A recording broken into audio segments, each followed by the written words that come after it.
Good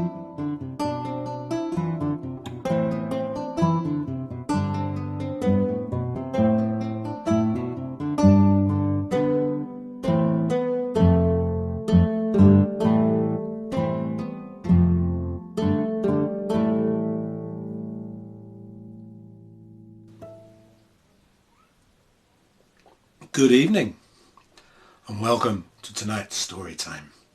My name's Adam Ranger and the story I've got for you tonight is a story called The Green Man. It's a story originally told to me about 10 years ago by a storyteller called Gary Brienholt. And this is my version of it, The Green Man. I hope you like it. Many, many years ago there was a kingdom ruled by a king. He was a just and fair king and looked after his people and his land. And he had a son, a prince, naturally. And the prince was a good man, but he was a frivolous man. He liked hunting and drinking with his men, cheers. And he liked dancing and drinking with the ladies.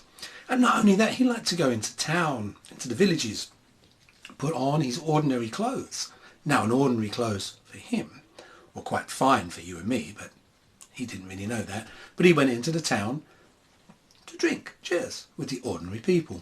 And he played dice and bones with them, and he gambled and played sports with the people of the villages and drank and listened to their stories and told stories himself and had a real fine old time. He knew that one day he'd have to be king and he'd have to be serious then, but until then, he was going to have a good old time really enjoying himself. And that is exactly what he did.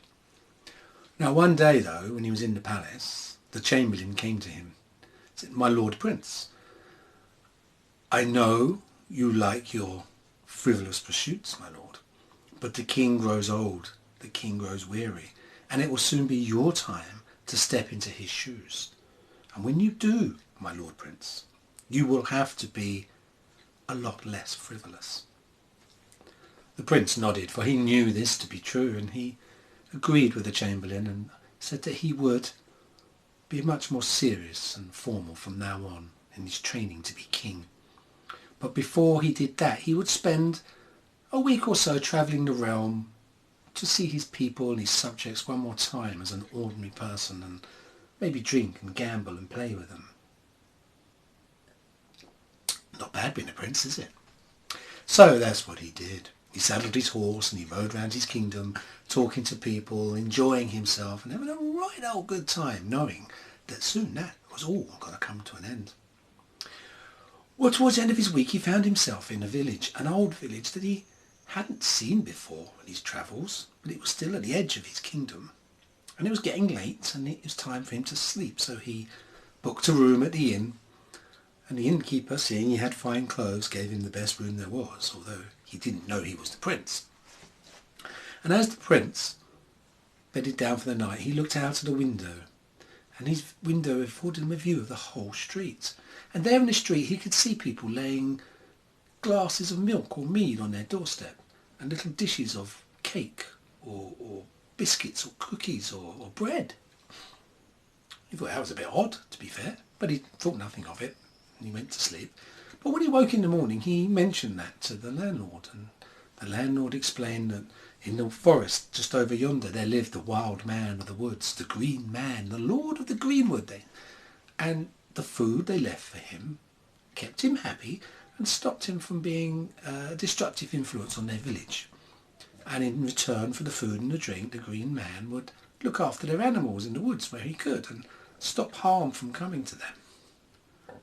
Well, the prince didn't say anything because he was, a polite man. But he thought this was nonsense. But he rode on anyway, happy.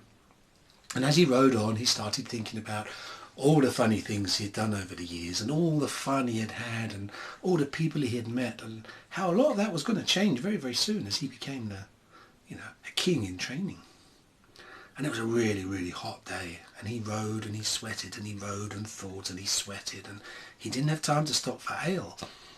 But he found himself in a clearing next to a lake with a waterfall, and he thought, this is just what I need. So he tied his horse to the tree, took off all of his clothes, folded them neatly into a pile, dived into the lake and swam to the waterfall. After about 40 minutes he was fully refreshed and he swam back to his clothes and his horse. Only his clothes and the horse were not there. They were gone. Somebody had taken his horse and somebody had taken his clothes, and in place of his clothes was a pile of rags. A neatly folded pile of rags, yes, but still a pile of dirty rags. Well, the prince was furious. You would be, wouldn't you? He decided he would go to the village and talk to the head man of the village and report this theft immediately. But then he remembered he was naked. And he couldn't go to the village naked. They would arrest him. They wouldn't even believe he was a prince. Princes don't walk into villages naked, do they? Well, he had no choice but to put on the pile of rags. He put them on and they were very dirty. They were carved in leaves and moss and filth and, well, it was slightly better than being naked, but when he got to the village, he would find some proper clothes. He wasn't used to walking. Being a prince, he rode everywhere or was carried places. So it was very hard going. He didn't have shoes on after all. He was barefoot. He tripped over several times and fell face down in the mud, and the mud covered his face, and then the leaves and the dirt stuck to the mud on his face, and he actually began to look like a right old sight. When he got to the village, it was just before sundown, and he thought, I can't go into the village like this. Why, they will think I'm a vagabond or thief, and they will throw me in the jail until the soldiers come. No, I can't do that. I'll wait until the morning, and when the morning comes, I will talk to the innkeeper. He will remember me, and we'll sort this out from there. Of course, by now he was getting quite hungry, and then he remembered the village's custom. So he waited until the sun was down, and then he walked through the main street of the village, and sure enough, there in every house was a cup of milk or a small cup of mead, a piece of cake or a cookie or a nice bit of fresh bread. He had a right old feast, I can tell you. These weren't old food that was left for anybody. This was the finest food that the villagers could afford, and he really enjoyed munching on it. Then he went back to the edge of the forest and found a nice comfortable bough and a tree and fell asleep until the morning when he could talk to the head man of the village. When he awoke, though, he heard a horse coming towards him with a rider on it. A horse, a rider, that surely somebody would be looking for him, surely. But the rider didn't stop in the forest. He skirted the forest and he heard stories of the Green Man and the Beast, the Lord of the Greenwood, and he didn't want to ride through the forest alone, so he skirted the forest.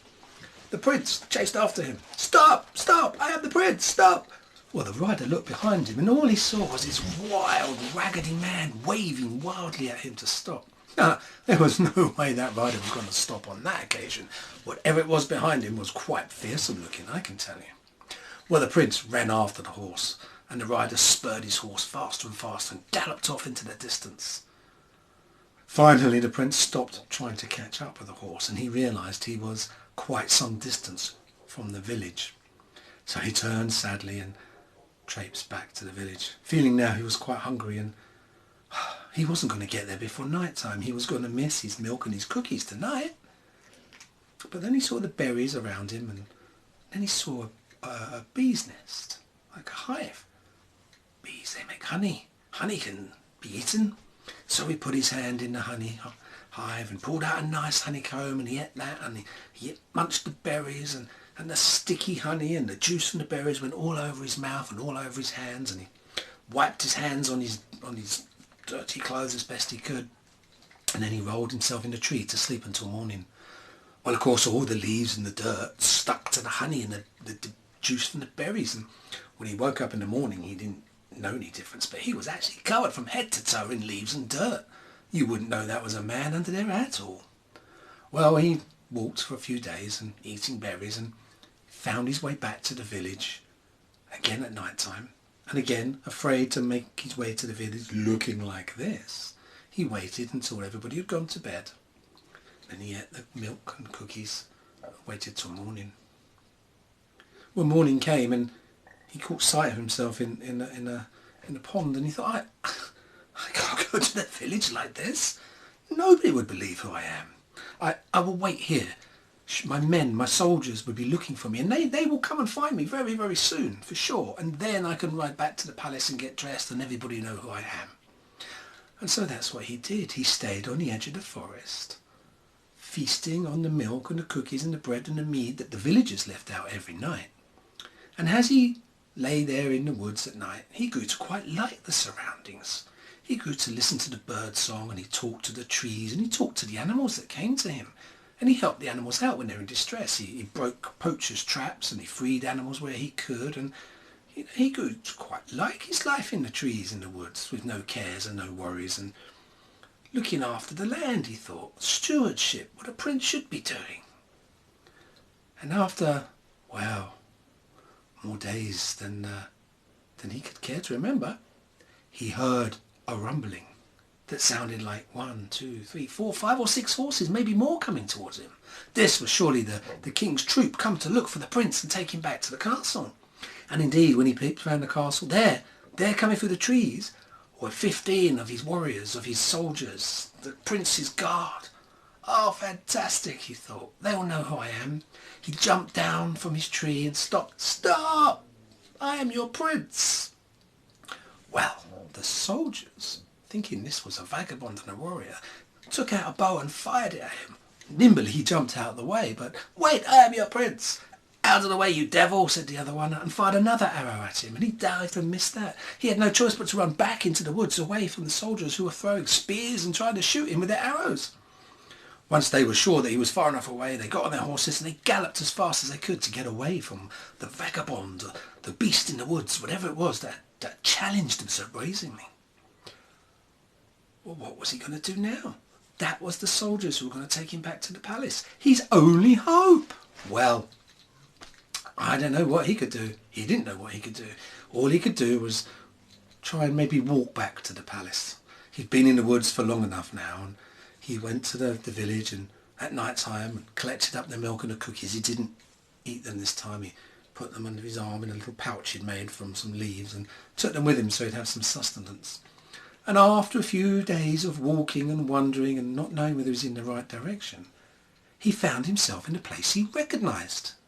He found himself by the waterfall and the lake where he'd first lost all his clothing.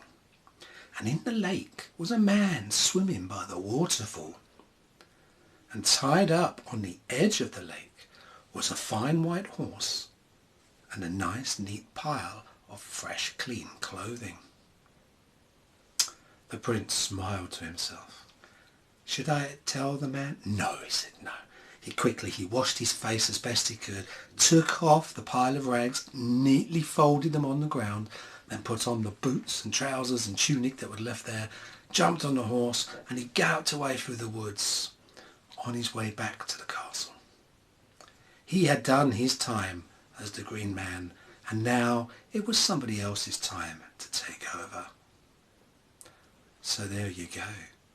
If you find yourself in the woods, by a lake, in a clearing, and you go swimming and you come back, don't be surprised if all your clothes are gone, and if there's just a pile of leaves. Then you'll know that it's your turn to be the Green Man for the time being. I hope you enjoyed that short story. Until we meet again, have a good evening and have a fine weekend. Cheers, guys.